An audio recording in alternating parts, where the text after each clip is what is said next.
Okay, let's unpack this. Today on the deep dive, we are immediately wrestling with a claim that is so provocative, so aggressively counterintuitive to everything you hear, that it really forces you to reevaluate the entire entertainment landscape. Right. The explosive claim we are starting with is just stark. Comedy died because of jealousy and greed. It's an absolute indictment, and not just of, a few bad jokes, but of the entire modern entertainment ecosystem. The whole thing. Yeah.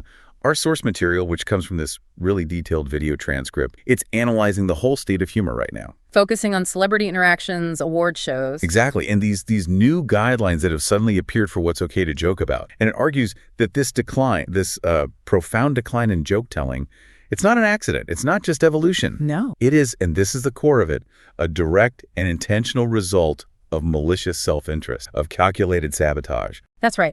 Our mission today is to really explore the specific, and you have to say highly cynical perspective, how the dynamics of envy, pure self-interest, and a set of really vague, easily weaponized social rules have just infiltrated the creative. And it leads us into what the source dramatically calls a malaise across the whole industry. A malaise, yeah. We're talking about a kind of structural rot that just kills laughter inside out. And what makes that structural problem seem so widespread is an observation the source makes right at the top about geography. Oh, that's right. This isn't just an isolated, American problem. High-quality comedy, the source notes, seem to die around the very same time, almost synchronously in both the U.S. and the U.K. Which is strange. It's very strange. If you have a shared failure across two massive separate markets, you have to start looking for a shared cultural or maybe a structural antagonist. Exactly. It implies a kind of globalized pathogen, not a local infection. Now, to ground us in a timeline, the source uses some examples of comedies that, in their view, were maybe less good or, signaled the beginning of a subtle decline. This is well before the full collapse they describe. Right, just to set the scene. Yeah. On the U.S. side, they mention a film like Tropic Thunder. And over in the U.K., they're referencing TV shows, things like Blackadder G. Morangi's Dark Place. Coupling, right? And the IT Crowd. Yeah. And the crucial takeaway here isn't that these are, universally bad shows. Tastes are subjective and a lot of people love them. Sure. But the source is positing that whatever invisible benchmark used to define quality or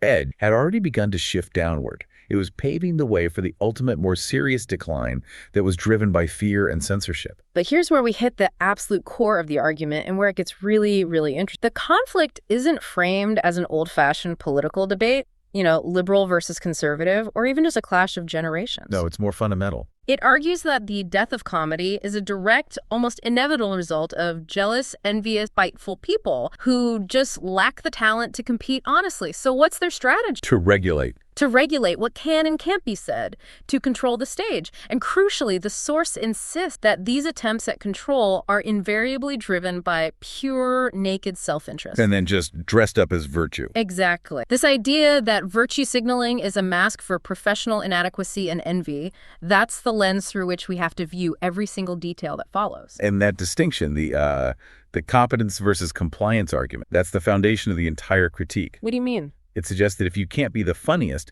your only other option is to make sure nobody else can be the funniest either, unless, they follow your new set of non-compete rules. This brings us squarely into Section 1, where we start to unpack the mechanics of what the source calls the new censorship and how it actually plays out in the wild. The central idea is that external pressure and internal policing have replaced the pure pursuit of laughter. The shocking claim from the source is that comedians now face these literal, unwritten tests before they can even speak freely. They're immediately worried because, and this is the phrase they use, Karen may not like it. That phrase, Karen may not like it, just perfectly encapsulates the power dynamic shift, doesn't it? It's a mechanism of control, and the source spends a lot of time analyzing its root. It's rooted in this expectation that simply being offended somehow validates your viewpoint and grants you the moral authority to demand behavioral change from someone else. But that's a total fallacy. Of course. As the source insists, just because you're offended, it doesn't mean you're right. And the immediate effect of this environment is to turn humor into an identity-based power play instead of a skill-based art. So you're not judged on the joke anymore. No, you're judged by the identity of the person telling it and the identity of the person who might be receiving. It effectively weaponizes sensitivity, and the source uses this specific high-stakes example of the Golden Globes as a perfect test case for this cultural shift. And the figure they highlight as the ultimate resistance to this pressure is Ricky Gervais. The Gervais paradox is genuinely fascinating. I mean, he just won another award, which is extraordinary when you think about his his track record as a host, Oh, yeah. where he previously went on stage and, as the source puts it, just attacked half the audience with brutal honesty. We all remember, for instance, that famous joke. The ISIS streaming service one. Yeah, ISIS streaming service joke, yeah. A comment specifically designed to cause discomfort and certainly not meant to endear him to the Hollywood elite sitting right there in the room. Right. So the obvious question the source probes, how can a guy who consistently sets himself up for maximum confront, who insults the very people in the room awarding, how can he still win? Why hasn't this industry managed to just marginalize? And it begs a broader question, too. Why is a comedian who has been around for a decade, who is often seen as defying or even mocking contemporary political norms, why is he still the one dominating these awards? This is where that idea of a competency crisis really starts to surface. Exactly. The source raises a really important penetrating question. If we assume talent is, evenly distributed across generations, why aren't younger, more modern comics winning the ones who are supposedly more attuned to social issues? Where are the new giant boundaries? Right. And the source suggests two pretty unpleasant possibilities. Either the new talent simply isn't funny enough to compete, or, and this is the more insidious one, they're too afraid to do the kind of boundary-pushing work that would actually win these awards. So the entire industry is stuck in this malaise you mentioned. Because true, honest competition has been stifled. And that structural lack of genuine, fearless competition, it leads us directly to the analysis of the presenter at that very same Golden Globes event. The source focuses heavily on the identity and actions of this individual, who they describe as a queer Black woman, and then explicitly label as a eye hire. That's a harsh label right out of the gate. It is an intentionally provocative description. Yeah. It's signaling the source's interpretation of her strategic value to the broadcast, rather than her comedic merit. And what is she? Upon getting the mic, she immediately defaults to identity politics, referencing herself as someone doing the job of two mediocre white guys. And the source reads that as revealing a deep professional insecurity, a chip on her shoulder. The idea is that she knows, or at least she fears, that she was hired based on specific criteria other than pure talent. So she feels the need to justify her presence. And not through competence or humor, but by diminishing those she sees as her rivals by default. And then there's that bizarre, really specific visual detail the source mentions, describing the presenter as moving like a character on Thunderbirds. I have to pause here. That's such a specific and odd reference. It is. And it's not just a physical critique, it's a rhetorical one. How so? The Thunderbirds reference, with its puppet-like, jerky movements, it just underscores the perceived artificiality of the whole presentation. It suggests a performance that's stiff, unnatural, and visibly lacking in the fluid grace or genuine confidence you'd expect from a master comedian. So the artificial movement reflects the artificial content. That's what the source is linking it to, yes. If the performance is stiff, maybe the content is also manufactured, designed to hit political points rather than get a real, genuine laugh. So to go back to the core claim, the source suggests her entire strategy in that moment was to put other people down for their identity, to try and drag them down. And potentially take some of their work through attrition. Exactly. It's an act of competitive sabotage that's being masked as social commentary. And the ultimate irony, which the source just drills into, is that she was insulting people who were physically present to receive nominations, to get awards. Meaning, by the industry's own standards, they were demonstrably performing better than her at her own job. Which is making people laugh. She was hired to present, but as the source dryly notes, she failed at every part, including being fun. The primary goal of a presenter in that room is to entertain. And the source argues she replaced entertainment with this self-serving, competitive attack. It sets up the whole interaction as this hostile, zero-sum game. It's fueled by personal and professional insecurity, not a celebration of the art of comedy. The dynamic is, I can't win by being better, so I must win by making you worse. That is the perfect summary. And that dynamic brings us directly into section 2, where those initial hostile quips, they transition into outright demands for active self-censorship. Starting with her public exchange with Bill Maher. She looked right at him live on television and said, "I would love a little less." That specific phrase, "I would love a little less," is analyzed so extensively in the source material. It's a crucial hinge in this whole critique. Because most people watching at home, and certainly the mainstream out, they interpreted Maher's reaction as him being personally unamused. Right, or that he was just a classic male comedian who couldn't take a joke. But the source vehemently rejects that reading. Completely. It interprets his look not as irritation or offense, but as profound confusion. Like, why are you doing this? What is this supposed to mean?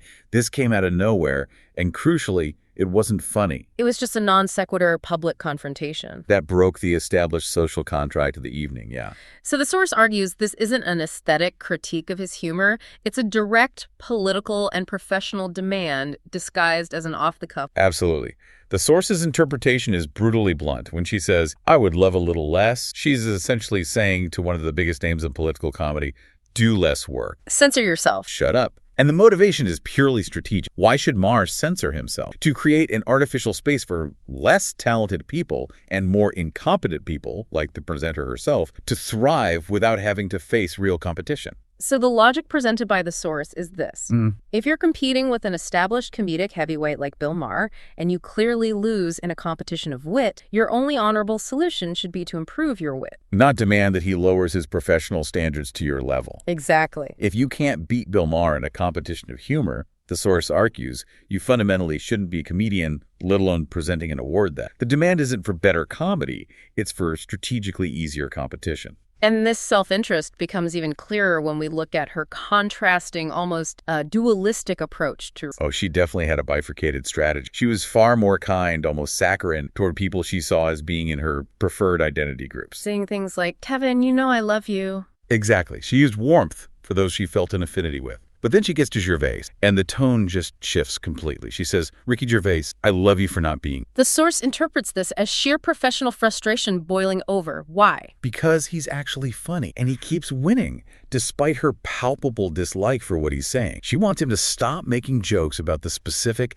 sensitive topics that are currently getting him massive success and accolades. And this demand leads to this powerful ancient accusation of blasphemy. Yes, and the source meticulously details how the presenter essentially accuses Gervais of two types of unforgivable offenses. The first was, traditional religious blasphemy, referencing his atheism, the slight against thanking God. But the second type is the one that really matters in this context of modern censorship. Social blasphemy. Yes. That is the core offense, going against the dominant social order. The presenter, acting as this self-appointed gatekeeper, is defining what's sacred, what the new sacred cow is, and Gervais is poking fun at it. So she wants to set up clear rules. Clear rules. Maher should do less work, and Gervais should be shut down from discussing the very profitable topics that have won him money and critical acclaim. The ultimate demand is that he stop doing what demonstrably works and what the mass audience demonstrably wants to hear. So what we're witnessing, according to the source, is this fundamental philosophical clash over the very definition and purpose of comedy itself.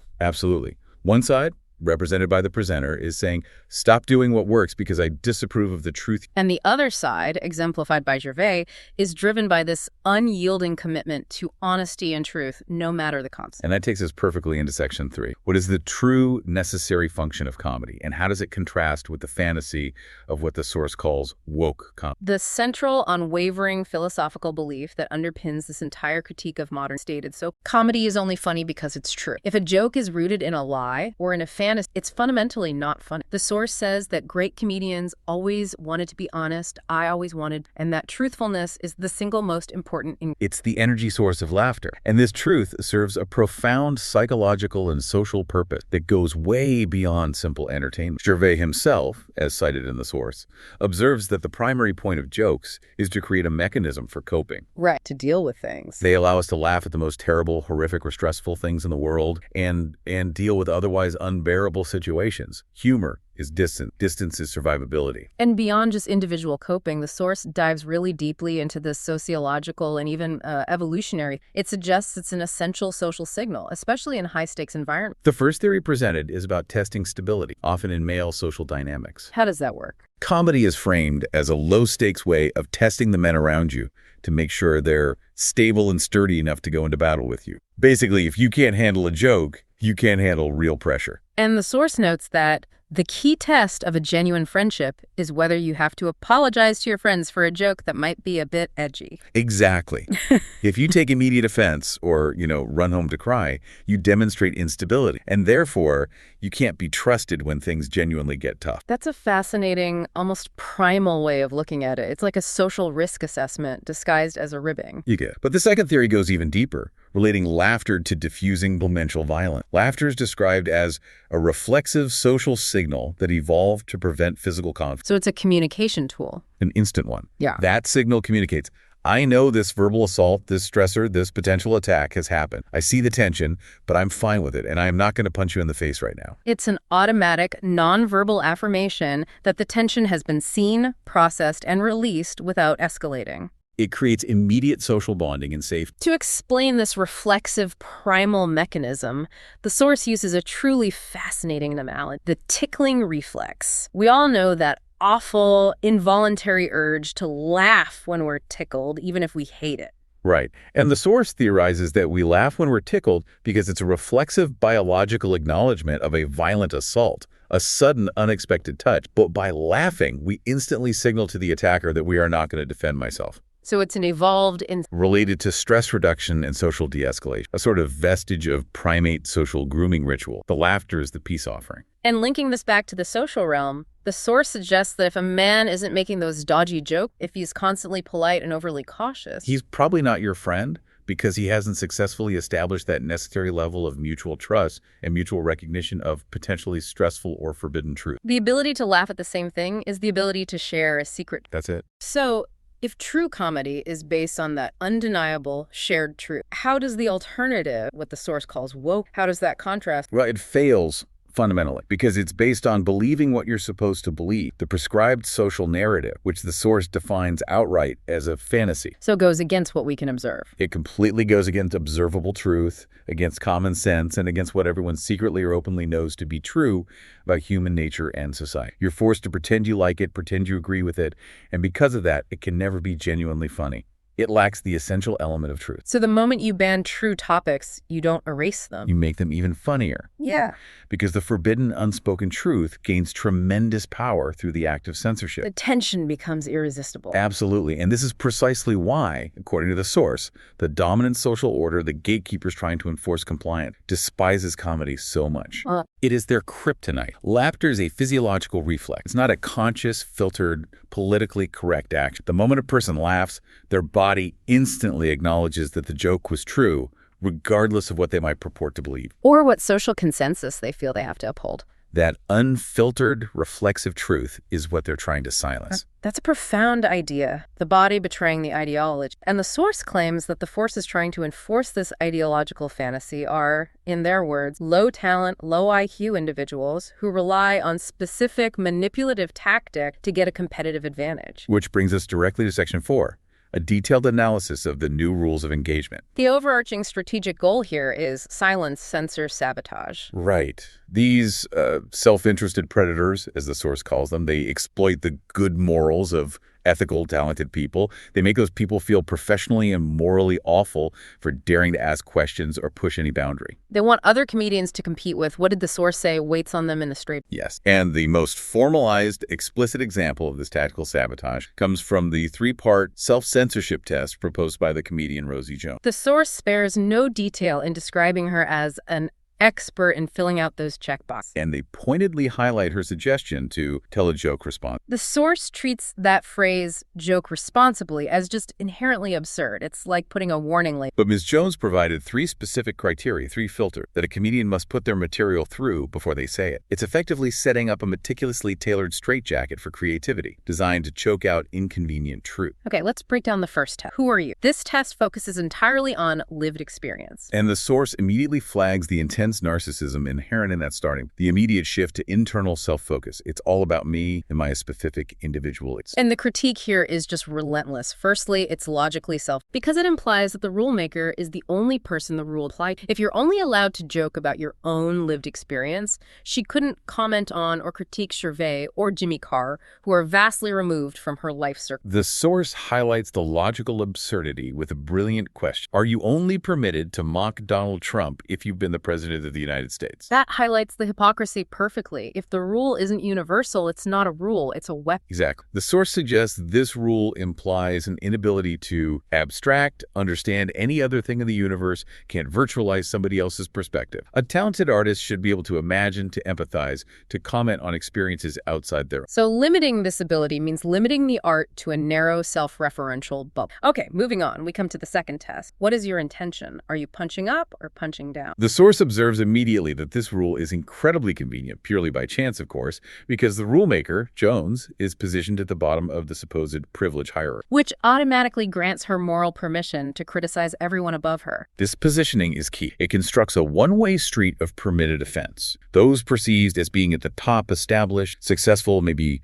white male comedians like Gervais or Carr, they're restricted from criticizing her while she retains complete freedom to attack them. It's an asymmetric competitive structure. Right. But the source doesn't accept the standard definition of privilege here. They completely flip the script. This is a major rhetorical pivot. The source argues that being uplifted far beyond your station into a position you couldn't earn, purely because of an identity characteristic, is in fact the height of privilege. So receiving free stuff, free gigs, bonuses, and platforms just for existing, that's the real privilege. And therefore, those benefiting from identity-based hiring are the most privileged of all. And the source concludes, if the rule is truly that only punching up is allowed, then they have many comments and critiques reserved for those who have benefited from this specific height of privilege that they obtained without earning. It's a direct challenge to the accepted hierarchy of power, arguing that the true powerful elites today are those protected by virtue. And the source points out the hypocrisy exception. Yeah. What about the well-off, middle-class, left-wing comedians who spent the past decade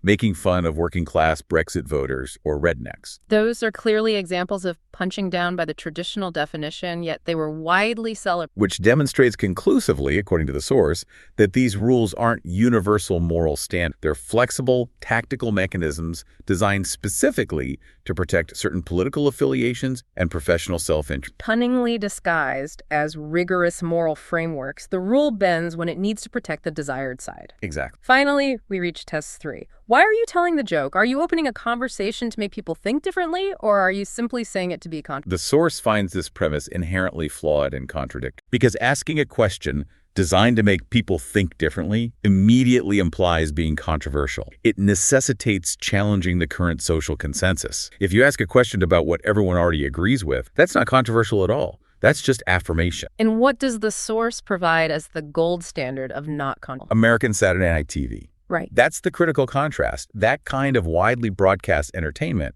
is merely repeating the corporate line. It's acting as a funnel for the dominant social order. It is, in the source's harsh words, passing down the latest patch to the NPCs, the non-player characters, who just download the compliant viewpoint without thought. That content is as far from controversy as you can get, but crucially, it's also not making anyone think differently. It's just reinforcement. So the source argues that comedy, by its fundamental definition, must be controversial. Because its primary function is to say the forbidden truth. The truth, in this philosophical framework, is the only thing that matters, regardless of social consensus or moralizing rules. And the final historical detail used to dismantle this modern framework is a return to traditional comedy. The source quotes Bob Monkhouse's famous, "I want to die like my father, peacefully in his sleep, not screaming and terrified like his past." The goal of that joke was not to open up a conversation or challenge heteronormative structures. Or make people think differently. It was simply meant to make people laugh instantly and reflect. And the source suggests that this simple, pure idea that the purpose of comedy is merely laughter is now considered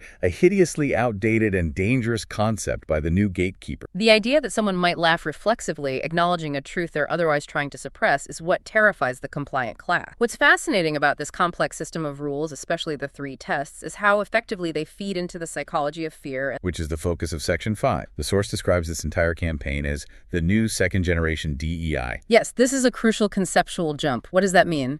Well, the source analyzes the evolution of identity politics within professional structures. The first generation of DEI was focused on lifting people into positions they were deemed worthy of, often overlooking qualifications. Okay. Now that those individuals have those unearned platforms, this second-generation strategy is about maintaining their position by handicapping everyone else. So it's no longer about hiring. It's about strategic, competitive sabotage. Precisely. The goal is to strategically force the best people to be incapable of doing their job by putting a moral straitjacket on. This solidifies the platforms of those who were uplifted and now possess unearned influence. So if the talented people can't perform at their peak, the less competent people look better by comparison, and their positions become secure. And this fear trap is clearly working, according. It claims that even established, successful comics, people who seem untouchable, are feeling the heat. The source mentions Ricky Gervais, who, despite his apparent invincibility and financial freedom, has admitted to losing his nerve or having to talk himself into controversial material. He has to remind himself, come on, don't worry about it, who cares? And if the fear of offending people is getting to him, a man who needs nothing from Hollywood, it is absolutely paralyzing the careers of every other comic below him. The source confirms this observation directly from stand-up show floors.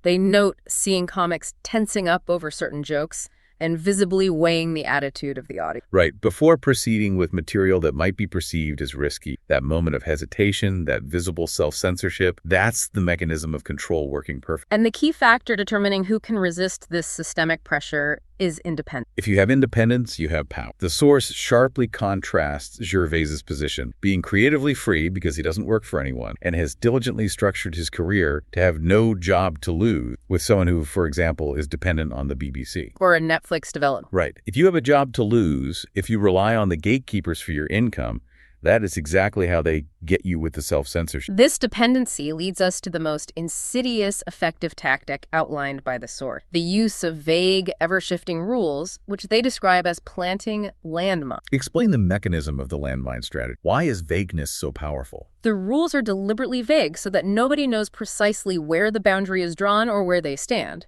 This creates maximum anxiety. So language itself is constantly filled with these professional landmines, words that change definition overnight or suddenly become forbidden. Like the specific reference to the changing R word that has shifted meaning and application over the past decade. This deliberate lack of clarity forces everyone to be exponentially more cautious than necessary, spending valuable creative energy second-guessing themselves at every turn. And the source emphasizes that this pervasive vagueness is an excellent tactic if you're in power. Because it's a form of total invisible. It allows them to maintain maximum control with minimal effort or accountability. The source argues that this system gives the gatekeepers the power to cancel everybody. The violation technically exists for almost all boundary-pushing content, but they only detonate the landmines on their foes, those who do not agree with or comply with the dominant social order. This behavior is described as passive-aggressive, insidious, and perfectly encapsulates the tactic of the weak preying. Using the good morals and ethical concerns of the strong again. Precise. But the truly tragic victims of this system aren't the establishment giants like Gervais, who can afford to absorb a few cancellations. The worst effect is on the bottom rung of the ladder. The new young comic, the ones who haven't yet built a career, haven't established an independent audience, and can't fund their own projects. They're the collateral damage. They'll never get shown in the important comedy club, never get their first chance on. No agent will risk touching them. Landmines are The ultimate strategic goal here, the source claims, is to knock the ladder out at the bottom rung so nobody can become your competition. If you can kill the pipeline, you eliminate future threats. And the source provides a heavy, cynical comparison for this self-interested behavior disguised as genuine moral advocacy. The famous Peter Dinklage Snow White analogy. Right. This example perfectly illustrates the source's claim that virtue is often a mask for professional sap. Dinklage's highly public plea against casting 7 dwarfs in the new movie is framed by the source not as advocacy community, but as a covert play for power. So by effectively removing 7 potential high-profile roles for other people with dwarfism roles that could launch 7 careers, he strategically reduces the overall competition pool for future roles. He limits the rise of his future professional competitors. Exactly. It's a self-interested power play, limiting competition while appearing to advocate for progressive morality. The source argues this is the very same competitive mechanism being used by the less talented gatekeepers in comedy. Destroy the environment, reduce the competition, and disguise the act as virtue. Ultimately, the systemic issue has to find a resolution. So let's look at Section 6, where the source attempts to tie this entire situation back to fundamental market forces and suggests a clear path back to honesty. The source wholeheartedly embraces the free market argument, saying, the cream floats to the top under normal circumstances. If talent truly wins, then meritocracy should prevail. But the fundamental problem, as we've established, is that the market for mainstream entertainment is no longer free. Correct. The people who benefited from the DEI system are now the gatekeepers, and they are actively suppressing others in enforcing these self-censorship rules to protect their unearned position. And the source argues that because of this obstruction, talented people didn't vanish. They just went independent. They found audiences outside the established channel. And this leads directly to a profound competency crisis within the mainstream entertainment industry. Network comedy is dead or dying, not because the audience vanished, but because the talent left the building. This analysis circles us back to Gervais's famous decision, highlighted by the source, choosing his audience. He recognized the conflict of interest immediately. He chose not to pander to the 200 egos in the room. the wealthiest, most privileged people on the planet. Instead, his loyalty lay with the 200 million people watching at home in their... The source calls it a no-brainer for any comedian driven by laughter. This choice confirmed that his loyalty lies with the mass audience who crave honesty, not the tiny, powerful elite who demand compliance and silence. And this commitment is contrasted brilliantly with the choke virtue-signaling atmosphere at that same Golden Globe. Oh, like the pin. Exactly, the pin. The source mentions the phenomenon of loads of people wearing specific political or social pins signal how good a person they were in response to whatever the hot topic of the moment. It was an epidemic of conspicuous moral consumption, and the analysis focuses on a specific moment involving actor Mark Ruffalo, who the source claims was so off his game because he was caught being too on. Ruffalo was speaking about the joy of being there to celebrate, but then he spontaneously mentioned that he felt a little sick and that it was hard to BS right. He realized, live on camera, that he had just confessed the truth. He was there to celebrate, but he was simultaneously supposed to be virtuous, and the cognitive dissonance between his emotional state and the demanded compliance made him physically ill. And he quickly apologized for that momentary lapse in ideological purity. Yeah. Essentially saying, as the source interprets it, sorry, that was all propaganda. I'm not on the ball enough to come up with a lie fast enough to cover my actual feelings. It was a flash of raw, unfiltered truth that proved the premise. The requirement to lie causes distress. And Bill Maher, who was also there, he provided the source's preferred, pragmatic, and honest view, particularly in response to the pins and the pressure to politicize the event. We're just here for show business today. This isn't the time or the place. Yeah. It was an appeal for professional boundaries and focus, refusing to let the awards ceremony be co-opted entirely for opportunistic activism. And if we need a final, glorious contrast for authenticity. The source points to Snoop Dogg, who was just honest when collecting his award, without any pretense or moralizing. I'm high as a jack. Y'all had me here too damn long. No virtue signaling, just unfiltered, undeniable truth. And this radical independence and commitment to honesty is the only viable path out of the malaise, according to the source. So what's the solution? You have to recognize the bad faith driving these criticisms. Stop caring about the professional self-interest of the oppressors, call out the selfishness and narcissism driving them, and most importantly, start making jokes about all the sacred cows that the dominant social order has protected. The source quotes Gervais directly on the ultimate key to not needing anyone in there, not a producer, director, writer, or actor. When you eliminate your dependency on Hollywood, the reviews and the content can finally be on. And honesty is not only where the power lies, but where the true entertainment. And the final analysis of how the industry itself will self-correct is a hard. These broken industries will only start hiring the best person for the job, prioritizing competence over compliance, when they lose so much money and are so universally humiliated by the lack of quality and the public's rejection that they're left with no other choice. So comedy must be used as a constant, unflinching mirror to point out those flaws until the gatekeepers are forced to change their competitive strategy. That's the argument.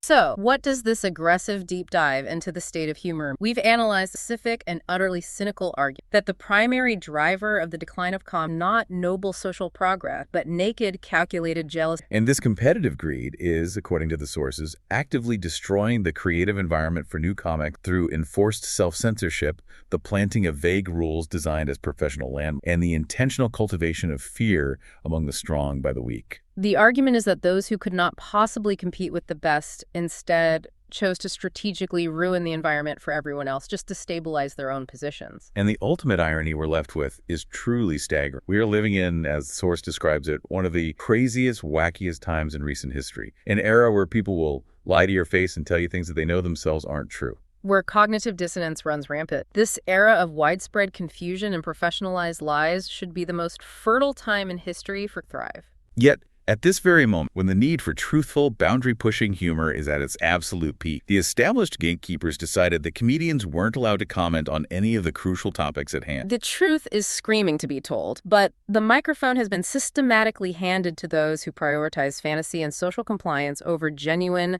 uncomfortable laughter. So here is something for you to mull over as you conclude this deep dive, linking back to that core philosophical claim about laughter as a truth reflex. Since comedy is a reflex, and laughter is an immediate, unfiltered acknowledgement that a joke is rooted in truth, ask yourself this. If a joke makes you laugh instantly, what does that immediate physical reflexive reaction reveal about your own deepest belief? The truth you know deep down in your gut, regardless of what you feel you're supposed to believe in your conscience. The reflex, not the rule, holds the ultimate power.